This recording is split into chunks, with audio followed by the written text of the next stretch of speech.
नमस्कार, आप सभी का स्वागत है एक्सेलशियर न्यूज में। जम्मू कश्मीर के युवाओं की बात करें या फिर देश के युवाओं की बात करें, कहीं ना कहीं जो है वो भटक रहे थे, कहीं ना कहीं जो है उनकी सोच शॉर्टकट की तरफ जो है अग्रसर होती हुई नजर आती थी। विशेष प्रकार से ऑनलाइन प्लेटफॉर्म्स की बात करें, जिस तरह से यहाँ पर गेम का प्रचलन जो है हमें देखने को मिल रहा था, जिस कारण जो है कई लोग इनमें पैसा इन्वेस्ट करने के बाद जो है डिप्रेशन की तरफ जो है वो आगे बढ़ रहे थे। कई युवाओं का जो है भविष्य दांव पर लगा हुआ था और इसी बीच में जो है अब गवर्नमेंट ने फैसला लिया है। हमारी यूनियन गवर्नमेंट की बात करें तो जिस तरह से उन्होंने बिल पेश किया गया है, कहीं ना कहीं इन गेमिंग्स पर जो है अब रोकथाम होगी, चेक एंड कंट्रोल होगा। जिस तरह से इस पर्टिकुलर बिल की बात करें तो बिल जो है लोकसभा में भी पास कर दिया गया है, राज्यसभा में भी पास कर दिया गया है और इसके बाद फाइनली माननीय राष्ट्रपति ने जो है इस पर मोहर भी लगा दी गई है।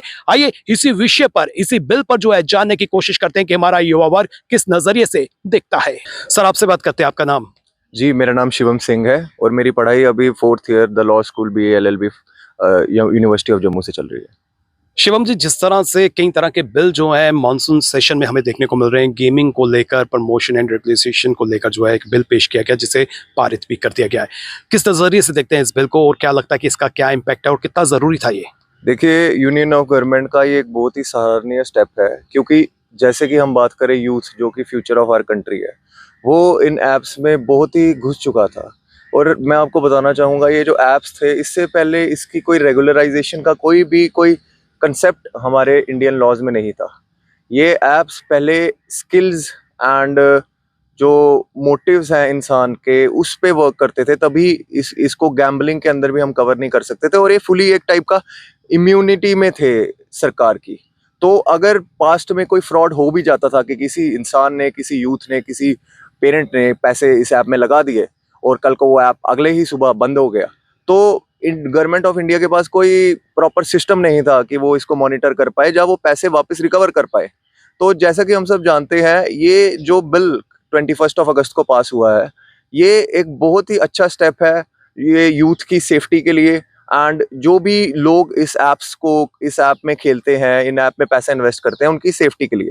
एंड देखिए, मैं आपको एक छोटी सी चीज और बता देना चाहूंगा कि जैसे कि इसका नाम है promotion and regularisation of online gaming apps. इसमें हर प्रकार की गेम को बैन नहीं किया गया। इसमें जो गेम्स हैं जिसे हम यूजुअली लोकल लैंग्वेज में फैंटेसी गेमिंग एंड दूसरी स्किलफुल गेमिंग वो कहते हैं, उनको पर्टिकुलरली सॉर्ट आउट करके उनको बैन किया गया है। आपके इस बिल के नाम में ही है प्रमोशन। तो प्रमोशन से हम ये समझते हैं कि ये जो नया एक स्पोर्ट पूरी वर्ल्ड में आ रहा है, ई स्पोर्ट्स, इसको गवर्नमेंट ऑफ इंडिया ने कहीं ना कहीं रिकॉग्नाइज करने का काम भी किया है। एंड इन फ्यूचर हम इसकी प्रमोशन भी देख सकते हैं अलग अलग यूनियन लेवल पे, स्टेट्स लेवल पे, हर एक लेवल पे। तो इससे यूथ को एक बहुत ही secure future government of India ने प्रॉमिस किया है। जो यूथ ई स्पोर्ट्स में है उनको भी एक फ्यूचर का प्रॉमिस यहाँ मिला है, और जो यूथ इन गेम्स में दब चुके थे, ये गैम्बलिंग कहूंगा मैं, ऑनलाइन गैम्बलिंग में दब चुके थे, इनको भी एक राहत गवर्नमेंट ऑफ इंडिया ने दी है। और जैसा कि ये जितने भी एप्स हैं, मैं आपके व्यूअर्स को ये बता देना चाहूंगा, इनके जो भी इन्वेस्टर्स हैं ये वर्ल्ड कंट्रीज हैं, अदर कंट्रीज हैं, फॉरेन नेशंस हैं, जो भी वेंचर कैपिटलिस्ट हैं। तो ये पैसा जब एक बार आप इन एप्स में लगा दें, तो कोई सिक्योरिटी नहीं थी कि अगली सुबह वो बंद हो जाएंगे, अगली सुबह वो पैसा इंडिया से कहीं और चला जाएगा। और अगर हम इसको यूनियन लेवल पे देखें तो ये मिसमैनेजमेंट ऑफ इंडियन करेंसी भी है एक टाइप से, क्योंकि लाखों करोड़ों रुपए इन एप्स पे फ्लोट हो रहे हैं, जो आज नहीं तो कल किसी भी एनिमी नेशन को भी ट्रांसफर हो सकते हैं, उसके इन्वेस्टर किसी भी नेशन में उसको डाल सकते हैं। सर, आपसे बात करते हैं, आपका नाम? मेरा नाम राघवेंद्र वशिष्ठ। मैं आपसे भी ये जानना चाहता हूं कि जिस तरह से यूनियन गवर्नमेंट ने एक कदम उठाया, एक बिल जो है वो लाया गया है गेमिंग के रिगार्डिंग, और हम देख रहे हैं कि इस गेमिंग का प्रचलन से जो है हमारा युवा जो है वो डिप्रेशन में जा रहा है। कई तरह के कदम जो है युवा ने उठाए। इस बिल के कानून बनने से क्या फायदा जो है हम युवाओं को मिलेगा? जी, तो इस बिल के बनने से फ़ायदा क्या होगा? तो सबसे पहले तो फ़ायदा देखने के लिए हमें इसकी नीड को जानना पड़ेगा। इस बिल की नीड क्या थी? क्योंकि देखिए, अगर आप देखें कि हर हाथ में आजकल आपको मोबाइल फ़ोन दिख जाएगा, एक स्मार्टफ़ोन दिख जाएगा, जिससे कि वो इंटरनेट एक्सेस कर सकते हैं एंड बाकी भी काफ़ी चीज़ें एक्सेस कर सकते हैं। एंड उन स्मार्टफ़ोन पर, इंटरनेट पर ये गेम्स जो है भर-भर कर, ये ऐप्स जो है भर-भर कर इनकी वेबसाइट्स अवेलेबल थी। कोई भी इन पे जो है, इनको जो है यूज़ कर सकता है, इन पे जो है मनी इन्वेस्ट कर सकता है, इनसे मनी विथड्रॉ कर सकता है अगर वो जीते तो।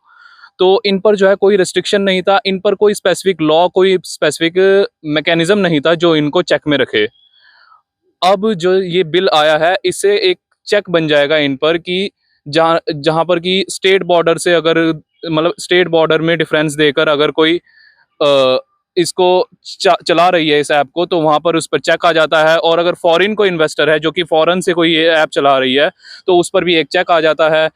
और इन ऐप्स के थ्रू अगर सभी को पता होगा कि इन ऐप्स के थ्रू काफ़ी ज़्यादा मनी लॉन्ड्रिंग, काफ़ी ज़्यादा फाइनेंशियल क्राइम्स, काफ़ी ज़्यादा वाइट कॉलर क्राइम्स हो रहे थे, तो ये उन पर भी चेक लगाती है ये वाला बिल। जिस तरह से आपने बताया कि काफी चेक एंड कंट्रोल जो है इस बिल के आने से हो जाएगा, हमारे युवाओं की बात करते हैं विशेष प्रकार से जो एडिक्ट हो चुके हैं उन्हें किस तरह से राहत मिलेगी?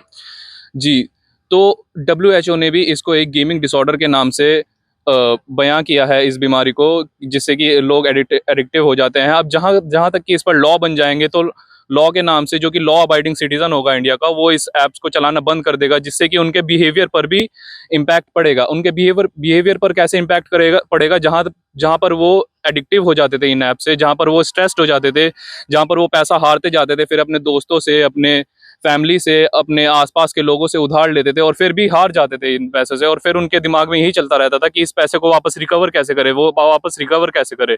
फिर वो इस जंजाल में फंसते जाते थे और ज्यादा, इस चक्रव्यूह में और ज्यादा घुसते जाते थे, फंसते जाते थे। बट जहाँ जैसे ही यहाँ पर इसमें लॉ आ जाएगा, तो काफी ज्यादा जो लोग हैं वो इसको यूज करना कम कर देंगे। तो हम मान सकते हैं कि ये कानून जो बन रहा है ये हमारे लिए जो है बेनिफिशियल है। जी हाँ, ये हमारे लिए बहुत ज़्यादा बेनिफिशियल होगा। इससे जो है हमारा यूथ इन सब फालतू चीज़ों को छोड़कर अपने आप को खुद को डेवलप करने में इस्तेमाल कर पाएगा। एंड इसमें जो है एक ई स्पोर्ट्स को भी इन्होंने रिकॉग्नाइज किया गया है, जिस पर कि क्या पता आगे जाकर लॉ बने, उसके लिए कोई स्पेशल मैकेनिज्म बने। क्योंकि जहाँ तक आप देख सकते हैं इंडिया में स्किल्ड प्रोफेशनल्स जो हैं काफ़ी ज़्यादा है, चाहे उस गेमिंग के मामले में ले लो, चाहे गेम डेवलपिंग के मामले में ले लो। और अगर आप देखें तो इंडियन की गेमिंग इंडस्ट्री में वहाँ पर जो है कोई गेमिंग हाउस नहीं है, कोई भी ऐसा प्रोडक्शन हाउस नहीं है जो इंडोजेनिक गेम्स डेवलप करे। बल्कि अगर आप बाहर देखें, बाहर के देशों में देखें, वहाँ पर प्रॉपर गेम्स हाउसेज हैं, जहाँ पर कि इंडियन लोग जाकर के, इंडियन अपना सिटीजन, अपना यूथ जाकर के वहाँ पर जॉब ले रहा है, जबकि इंडिया में इसके लिए कोई डेवलपमेंट है ही नहीं। तो अगर ये डेवलप होएगा तो फॉरेन इन्वेस्टर्स इंडिया में डेवलप करेंगे and it will automatically boost our economy. देखिए, जिस प्रकार से हम देखते हैं कि आज के समय भारत के अंदर युवाओं की अगर हम बात करें तो सबसे अधिक है। लेकिन कहीं न कहीं जो भारत का युवा है, कहीं न कहीं हम देख रहे हैं कि कुछ ऐसी चीज़ें हैं, हम एक बात करें, अगर ड्रग्स की हम बात करें, वो एक बहुत बड़ा चिंतनीय विषय है। अगर हम एक बात करें, एक नया नशा समाज के अंदर कहीं न कहीं एक हम बात करें, तो जो इस प्रकार की गेम्स जिनकी हम बात करें, जैसे हम ड्रीम 11 की हम लोग बात कर रहे हैं, अन्य ऐसी कई गेम्स हैं, जिनके बारे में हम लोग देखते हैं कि कोई बीच में कई प्रकार की गेमें आती हैं बीच में, फिर कहाँ चले जाती हैं, कोई ध्यान में नहीं आता, और कई सारा पैसा भारत से लूट कर ऐसी कंपनियां जो भारत के अंदर इस प्रकार की चीज़ों को लॉन्च करती हैं, महीना 2 महीने चीज़ें चलती हैं, लोग इसमें पैसे लगाते हैं और बाद में वो पैसा एकदम से गायब।